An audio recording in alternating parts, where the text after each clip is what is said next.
Now at 9, one person has died following a rollover car crash earlier this afternoon near Fidelity.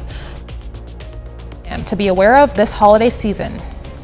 Local organization known for motivating children are in need of adult helpers. I'm Lonnie Walton. I spoke to Big Brothers Big Sisters, and they say the need is not just during the holiday, but a year-round challenge. Stick around. I have the details on how you can get involved coming up. The 4 states' most watched news starts now. Volunteers are taking calls from kids all over the world as NORAD tracks Santa's sleigh from Peterson Space Force Base in Colorado. The holiday tradition was born decades ago out of a typo in a department store ad. This is KOAM News at 9 on Fox 14. I'm Melissa Alexis. NORAD started tracking Santa in 1955 when a young child dialed the misprinted phone number from a department store ad in the local paper. That number dialed the Continental Air Defense Command Operations Center in Colorado. But even though it was a mistake, the Operations Center director assured the youngster that he was Santa. And so began the affiliation of NORAD and Santa. And tracking technology is something they already have. NORAD tracks Santa every year using the same tools that we use every day in our daily mission. We use a system of radars, satellites, and then military aircraft. Right now can call 1-877-HI-NORAD. They answer around 78,000 calls each year. We have that information on our website at koamnewsnow.com/Santa. And of course, you can scan the QR code you see on the screen to continue tracking Santa throughout the night or play some holiday music and games. Meteorologist Lindsay Gaffney joins us with the first look at weather. Well, we're tracking Santa right now. He just left Cuba and is on his way to his next location, getting closer to the 4 states area though. So make sure you're getting to bed because he's coming soon. But temperatures tonight dropping down into the lower 40s. So we're going to stick around that 40, 41, 42 degree range all night long though. Temperatures feel a little bit colder, about 5 degrees colder because we do have a northeasterly breeze and about 5, 10, 15 miles per hour winds. Now, visibility is dropping as well as we head into the morning hours. So as these winds continue, that helps a little bit kind of push the fog out of the area, though we don't have a lot of surface heating in the morning because we're going to have overcast skies. So all the fog that we continue to see building up, especially out in the Branson area, Springfield area, and up towards Yates Center as well, very limited visibility through the morning hours and not a lot of chances for it to burn off. So low visibility, but I'll have a full forecast coming up. One person has died following a rollover car crash earlier this afternoon. The crash happened just south of Apple Road near Fidelity, Missouri. While this is a developing story, troopers do say 2 vehicles were involved, one of which overturned. The second came to a stop in a parking lot. Troopers also say an adult man has died in the crash. His name has not been released, although next of kin has been notified. We'll have more on the details of this story as they become available on our website, KOAM News Now. Authorities in Joplin responded to reports of a crash involving a bicycle this morning. The incident happened just after 6 a.m. on Rangeline. Authorities say a man traveling south on a bicycle was struck from behind a car. He was rushed trauma to a local hospital but was communicating with EMS. Although the bike had lights conditions, wet pavement, light rain, low visibility, and 49 degrees at the time of the crash. In Northern California, high waves, dozens of feet high, destroyed a wharf in Santa Cruz, sending workers and debris into the water. At least one person was killed elsewhere by wreckage that washed ashore, and the danger on the coast remains. Elise Preston reports. About an hour south of San Francisco, yellow police tape sealed off the Santa Cruz Wharf Monday after intense waves caused parts of it to collapse and send debris into the ocean. Right when we saw that the whole thing collapsed, we just ran as fast as we can. Luckily, the structure was closed to the public while under construction, but standing above the wharf's torn-off remains, 2 workers who fell into the water. They were rescued and a third swam to safety. The wharf began to pick up like a wave and come towards us. It was like a movie. I said, evacuate. It's 4 shocking witnesses standing just feet away, like Jamila Starr and her family. We called the lifeguards. They came, we told them the location of the victims, and then we rushed off the wharf as fast as we can. The National Weather Service forecasts 30 to 60 foot high waves crashing onto the wharf's coast along Monterey Bay. At nearby Sunset State Beach, One person died at the hospital after being trapped under rubble washed up by large waves. And just south at Marina State Beach, a man went missing after police say strong currents pulled him out to sea.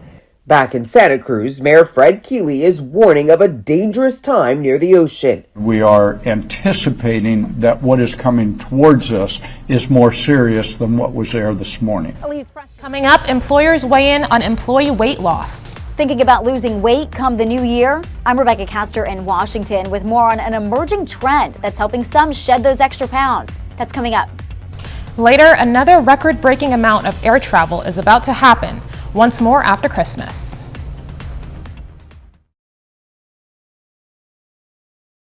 With a growing number of Americans turning to weight loss drugs to shed those extra pounds, more and more employees are reportedly also asking for the drugs to be covered in their employee benefit plans. Fox's Rebecca Castor has the latest on the emerging trend. The turkey and mashed potatoes and gravy and pecan pie. As much as Americans eat over the holidays, gaining an average 2 to 5 pounds, an estimated 40 to 45% of us are also planning to make dieting and weight loss a top New Year's resolution. Obviously, the weight loss drug trend is very, very big. And with many turning to weight loss medications like Ozempic, an emerging trend has been companies increasingly including coverage for the drugs as part of employee health plans. I know some people need help to lose some weight, and in the fitness industry, I have a lot of friends who just need some help to get there, and that's great for them. So I think covering it under health insurance, if that's something that is able, that's great, yeah. But including Ozempic or costly weight loss drugs and employee benefits can also result in increased healthcare costs for employers.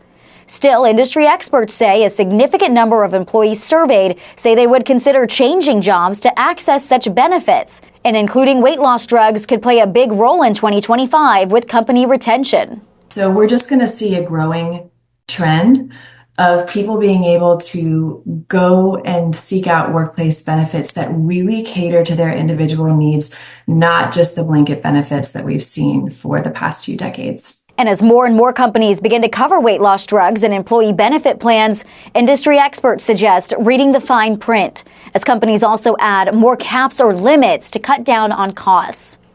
In Washington, Rebecca Castor, Fox News. According to the Centers for Disease Control and Prevention, falls are the leading cause of injury for folks 65 and up. The odds of suffering bone fractures from falling increase as we age. The CDC says age isn't the only factor, though. Diseases such as Alzheimer's and Down syndrome can also impact bone health. Experts say preventing injuries starts by minimizing risks. They say if it's icy, don't walk outside. And if you're taking down your Christmas tree, consider asking for help when moving it outside. Safety advocates say awareness is important, as the CDC reveals 1 in 4 older adults report falling every year.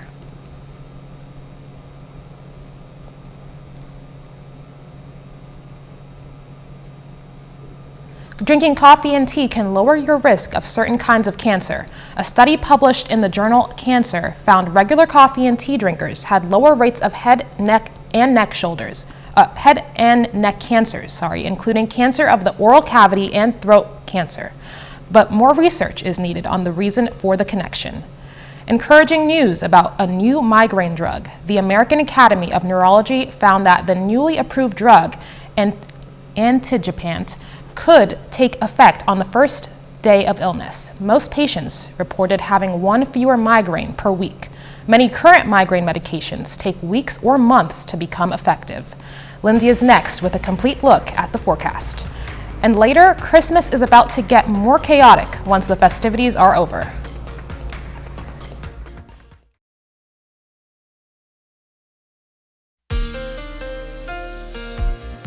Well, Merry Christmas Eve. We're getting to that time where Santa is getting closer to us. He's actually in the U.S. now, heading towards Columbus, Georgia, but just left Savannah, Georgia. So he's getting close.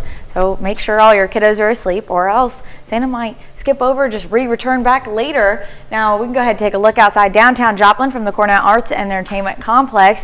We can see we've got overcast skies, and most of the U.S. actually is dealing with overcast skies, especially in the southern states, a lot of rain and drizzle. So Santa is definitely going on a trek tonight. And out in the 4 states, we're also having a little bit of fog as well, which is good though, because Rudolph is a part of his team. So this morning, rain amounts, we had 1/10 of an inch to 1/4 of an inch out in the Joplin area, and then south of I-44 got about an inch, just a little bit less. Now, tonight and tomorrow, we're going to stay dry, though we do have overcast skies continuing tonight, along with that patchy fog that we're going to see in the morning hours. And on top of that, we jump ahead, we're going to see a little bit of rain picking up on Thursday. So let's walk through Wednesday morning, 8 a.m. A little drizzle out in the far eastern counties. 42 in Joplin, 41 in Parsons, 37 in Yates Center. So we're definitely going to be in the lower 40s to upper 30s tonight. Still that overcast. Winds are out of the south. So we're getting a lot of moisture pushing in. So we're also going to see those scattered, isolated showers. Not really expecting a lot on Christmas Day until we get into the later evening hours, just about midnight. We're going to see more widespread scattered showers, and then heavier rain intensifies as we move through the day. So this is still about 5 a.m. on Thursday. Scattered showers and temperatures starting to creep up into the 50s on Thursday. Now, Christmas Day forecast, we're really only getting up to the upper 40s and even low 50s, about 50, 51, and 52 as a max temperature tomorrow. Because we have that overcast sky, we don't get a lot of surface heating, so we're not getting a lot of warmer temperatures, and we're also not going to see that fog burning off quickly because of those overcast skies. So visibility is going to be pretty limited in the morning. Now, let's jump ahead to our rain chances on Thursday. This is now 3 in the afternoon. We're going to have more widespread, heavier rain showers, and even the chance for a couple of thunderstorms, little rumbles of thunder, but no severe threat with those storms. Those are going to continue off to the east, rotate out of here, but we've got that low pressure system kind of rotating right around us. So as we move into Friday evening, the back end of that low pressure system rotates back in, and we have another round of showers. And then winds are out of the north after that. Sunny skies return Saturday and Sunday, and temperatures are also going to be pretty warm as well. Now, with already our 1/10 of an inch to a 1/2 of an inch, add another 1/2 an inch to that, and by the end of the week we may see about a full inch of rain in our area. Not a lot, but not so bad either. Then we jump over to the weekend, upper 50s, low 60s all the way through New Year's Eve. That's going to be Tuesday. Partly cloudy skies, so clouds increase New Year's Eve night. And then the first of the new year, we might see in the evening a little bit of a wintry mix. Awesome, a lot to look forward to. Yes, it is. Snow. Thanks, Lindsay. It seems Santa decided to make an early appearance in Reddings Mill today. The Reddings Mill Fire Department recently shared some photos on the Facebook page showcasing an array of new equipment. The fire crew hopes the new Rescue One Fire truck, a multi-use vehicle, will enhance support the community. A tax levy initiated in 2018 for $311,500 funded the purchase of the new equipment. Coming up, holiday strikers. More workers join a strike at Starbucks stores across the country. I'm Wendy Gillette in New York with what they want.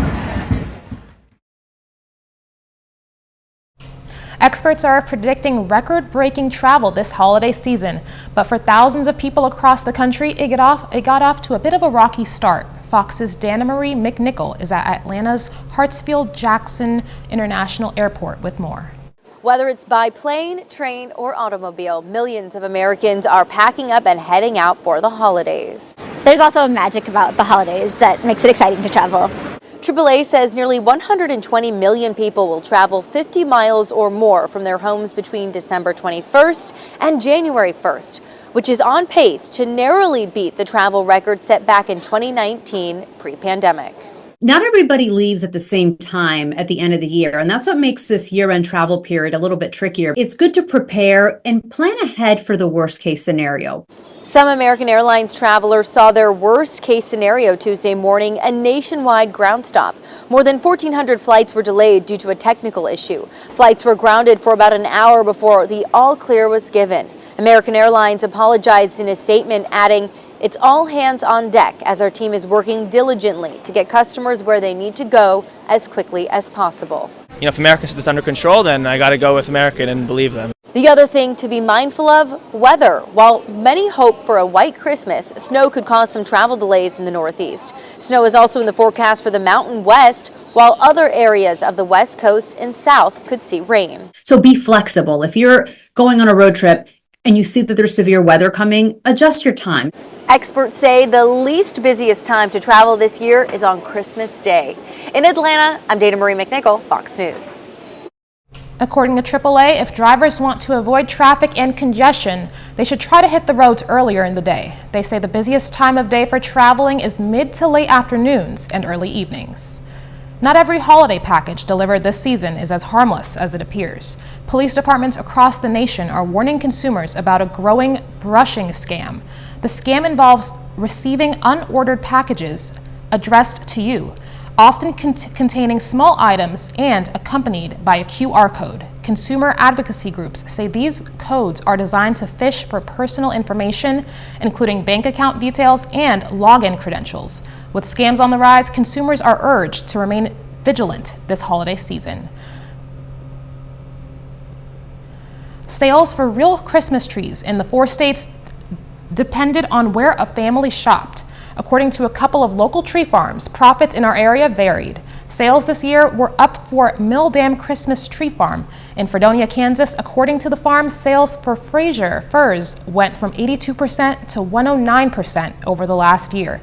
The Johnson family farm in Webb City says their homegrown sales did as expected, but ones they bought didn't sell as well. They believe their final sales to be down 20% from last year. Both farms hope to grow bigger profits in 2025. Thousands of Starbucks workers say it's not a Merry Christmas as they joined a strike affecting stores from coast to coast. They say they need higher pay, but the coffee chain says their demands are not sustainable. Wendy Gillette reports from New York, where some workers are striking. No coffee! Baristas at a lower Manhattan Starbucks traded lattes for picket signs this Christmas Eve. Today we're lighting Broadway on fire with worker power to get a good contract.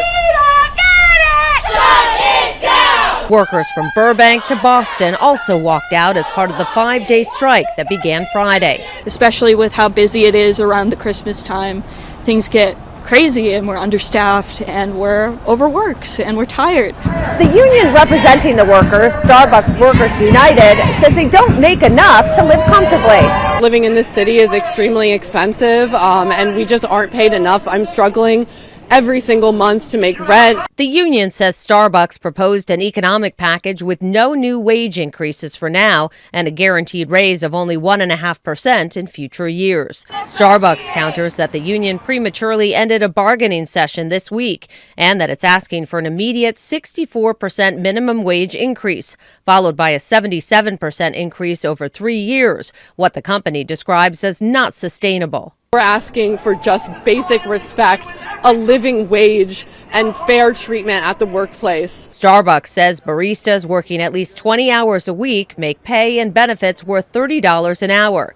The coffee chain had agreed to negotiate an initial contract by the end of the year for workers at more than 500 Starbucks locations who have unionized. Starbucks says it's ready to continue negotiations when the union comes back to the bargaining table. Amazon workers are also on strike at 7 delivery stations over better pay, benefits, and working conditions. Next, a Christmas Eve rescue turned miracle. How one bear cub's journey from a dumpster to a thriving life is bringing holiday cheer.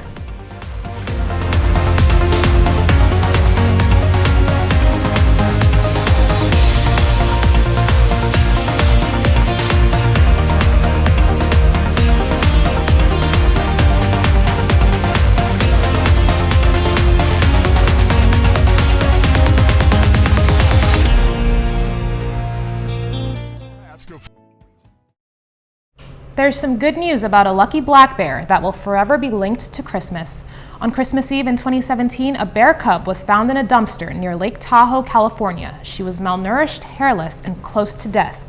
Her rescuers named her Eve, and now this bear is celebrating 5 years at the Black Beauty Ranch in Murchison, Texas. Her caretakers there say she is continuing to make a remarkable recovery. Over the years, she has really come into herself. She loves exploring her habitat, climbing trees, splashing in her pool, or even just lounging in a nest at the base of a tree, basically expressing natural bear behaviors. And she has the freedom to just be a bear again. Eve shares an expansive habitat with 3 other rescued bears. Her caretakers say her coat will never recover enough to allow her to live in the wild, but she is safe and thriving in her Texas home. If you're ever on the go and want to still be able to watch our new newscasts live, just download the KOAM Plus app. It's available free of charge on the App Store of your choice. Just search for KOAM Plus. 30 more minutes of news, weather, and sports coming your way. We'll be back after the break. Purchase a brick at high winds. You're watching the 4 States most watched news. President Biden is set to decide the fate of one of the companies that built America after a National Security Committee failed to reach a consensus on whether U.S. Steel could be purchased by a Japanese company. Fox's Alexandria Hoff has the details from Washington. U.S. Steel has been a cornerstone of American industry since 1901, but a proposed sale would see the company taken over by Japanese giant Nippon Steel. It's a deal that has the support of some in the industry. I think Nippon's the best deal for U.S. Steel. But the sale needs approval from the federal government. And on Monday, the Committee on Foreign Investment in the United States, which reviews potential foreign takeovers of U.S. companies, failed to reach a consensus on whether the sale of U.S. Steel to Nippon posed a national security risk. It's now up to President Joe Biden to make the final determination on a deal he has publicly opposed. U.S. Steel has been an iconic American company for more than a century, and it should remain a totally American company. American owned, American operated by American union steelworkers. Under the terms of the nearly $15 billion all-cash offer, U.S. Steel would keep its name and headquarters in Pittsburgh, but become a subsidiary of Nippon. The combined company would be among the largest steelmakers in the world. Some union workers say they are concerned about the future of their jobs, but others say the sale would provide a much-needed investment. They're promising to put billions of dollars in our facilities. Our facilities are old down here. They need updated, they need upgraded. President-elect Donald Trump also opposes the sale of U.S. Steel and said he would block it from going through. In Washington, Alexandria Hoff, Fox News. Holiday shoppers rushing to pick up last-minute gifts are feeling the pinch this year as prices continue to climb. Overall, prices are up 22% compared to 4 years ago, making holiday budgeting even more challenging for many families. But relief could be on the way for nearly 1 million taxpayers. The IRS has announced a $2.4 billion plan to issue special payments to eligible taxpayers who didn't claim federal stimulus check on their 2021 tax returns. While the payout amount varies based on individual circumstances, the maximum payment is $1,400 per person. While drones are used nationwide across many industries and for various tasks, sales of drones produced by Chinese companies may be a thing of the past as members of Congress keep calling for a ban. Fox News' Kevin Ertzke reports on the possible threats, controversies, and impacts. It ought to be banned. End of story. But the story is far from over, as the fight over the future of Chinese-made drones in the United States soars to new heights. Many lawmakers on Capitol Hill have long argued that Chinese-made drones carry a number of risks. They're now aiming to ban new sales from 2 major Chinese manufacturers, citing security threats. Drones manufactured in China are a source of surveillance, data collection. DJI Technologies is the largest drone manufacturer in the world. Despite its significant presence, DJI is based in China and it has known ties with the Chinese Communist Party. Government officials also say the low-cost Chinese devices are hurting the U.S. drone industry. But nationwide, many of these gadgets are offering solutions, especially to farmers. We can fly over a cornfield in season and we can see, is there a problem area? Is it fertility? Is it somebody messed up with chemistry? Besides agriculture, drones are also used to locate victims after natural disasters. They're even helping to combat mosquito populations to protect against diseases. If it's going to be a change, it shouldn't be a knee-jerk reaction. But after talking to lawmakers, some drone operators argue the proposed threats linked to Chinese devices aren't specific enough. If they're going to ban it, if they're going to say that they're bad, tell us why. Because every time that I've talked to a lawmaker, they could do this, they could do that.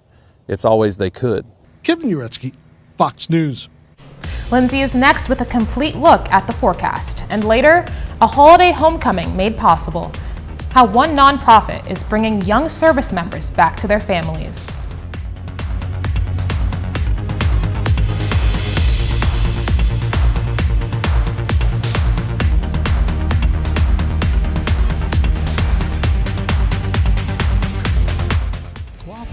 Arts.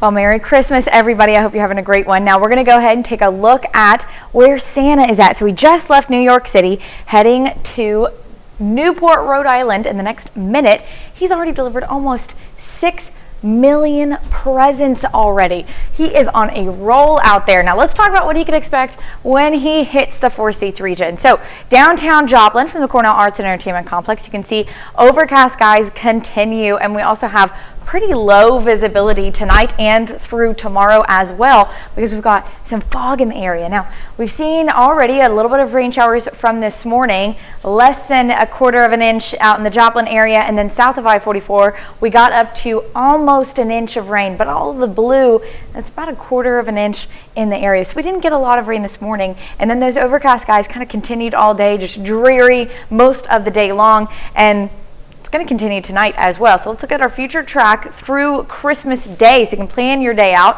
We have winds shifting out of the south as we head into Christmas Day. So a little bit more of a southerly breeze, bringing in a little bit more moisture and even some warmer air. Temperatures starting off in the morning, low 40s, 40 in Nevada, 41 in Parsons, 37 in the Yates Center, 42 in Joplin. Now, as we head into the end of the day, midday, 51 degrees in Joplin, 50 in Parsons. We're getting to those upper 40s, low 50s, and then winds are still out of the south. Now, after the evening time, once the sun sets, we won't be able to see it regardless because it's going to be overcast, but so we're going to start to see a few showers popping up. Now, by midnight, most of us are seeing maybe some sprinkles here and there, but as we head into Thursday, rain will intensify throughout the whole day. Not expecting a severe weather threat, but we are going to see some potential rain up to an inch. Now, we're going to look at that in just a moment, but I want to talk about planning your Christmas Day. Again, cloudy all day long. We're really not seeing any sunshine poking through those clouds,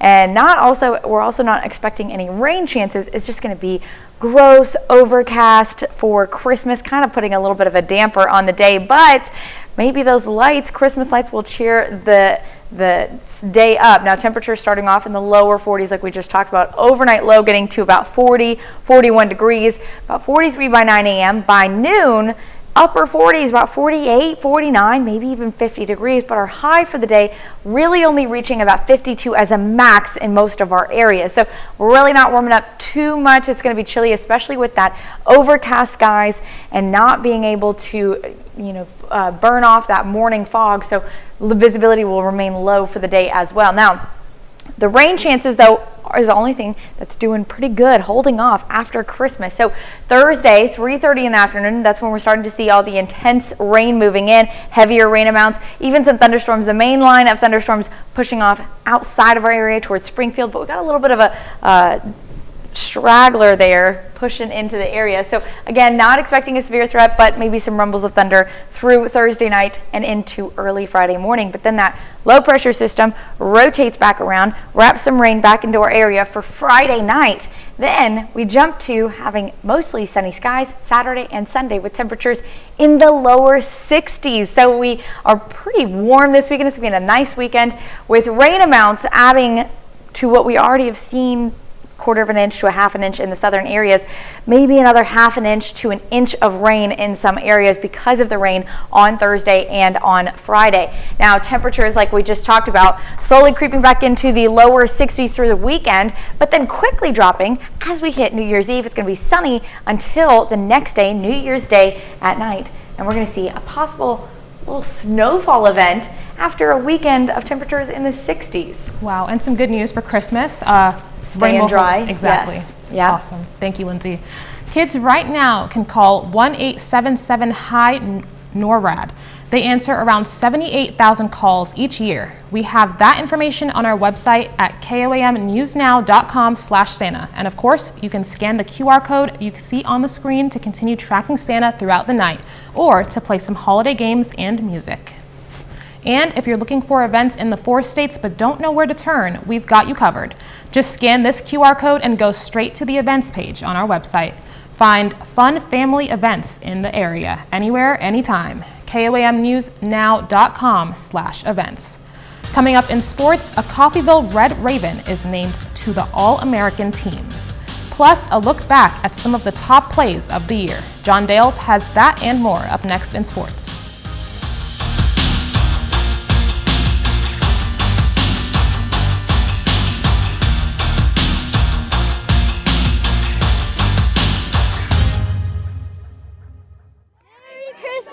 On Fox. The junior college football season came to a close a couple weeks ago. This week, we find out the 2024 All-America teams. And Coffeyville Community College freshman Breck Long is a first-team All-American at tight end. Now, he played high school football at the 8-man level in Southeast Kansas for the Sedan Blue Devils. And as a freshman with the Red Ravens, Long had 17 receptions for upwards of 200 receiving yards and 1 touchdown. He's the only player from Coffeyville to receive All-America honors. Elsewhere, the final Division II coaches poll, the 2024 football season, gets released this week. No surprise to see Ferris State, the unanimous #1 team in the country after winning the national championship. Pittsburgh State is ranked number 17 in this final poll after the Gorillas finished the season with a first-round playoff loss. Meanwhile, Pittsburgh State wide receiver Christian Carter announces on Twitter this week that he's declaring for the NFL draft. Now, Carter spent 4 seasons with the Gorillas before transferring to Memphis in 2013, then transferring back to PSU for his final collegiate season this fall. And in 2024, Carter racked up 409 receiving yards, 155 rushing yards, and 1 touchdown. And as we get towards the end of the calendar year, we take the opportunity to look back at some of the best plays of the year. Here comes the Hail Mary with the game on the line. And the ball is caught! Caught! It's a miracle! Drive sailing away from Mullins. Oh! An impossible catch! Oh my goodness! Fairchild at the wall! He made the catch! He took away a homer! Tippett spins, backhander, he scores! What a save! Edwards gets it back and threw it down from the rafters! What just happened? Brandon Miller happened! Green, oh my goodness! Morant cut. Oh, John Morant! A human highlight reel. Shohei Ohtani starts the 50-50 club. Looking, launching, it is the goal. Did he stay in? Oh, he did! Touchdown! What a catch! It doesn't get any better than this. That is as good a catch as you'll see. Tyler Warren snapped the ball, and then he caught the ball. You don't see that very often. In the end zone! Whoa, what a catch! I have never, ever seen that in an NFL game. Gibby! Meet Freddie! Freeman with a walk-off grand slam. That's it for sports. We're back after this.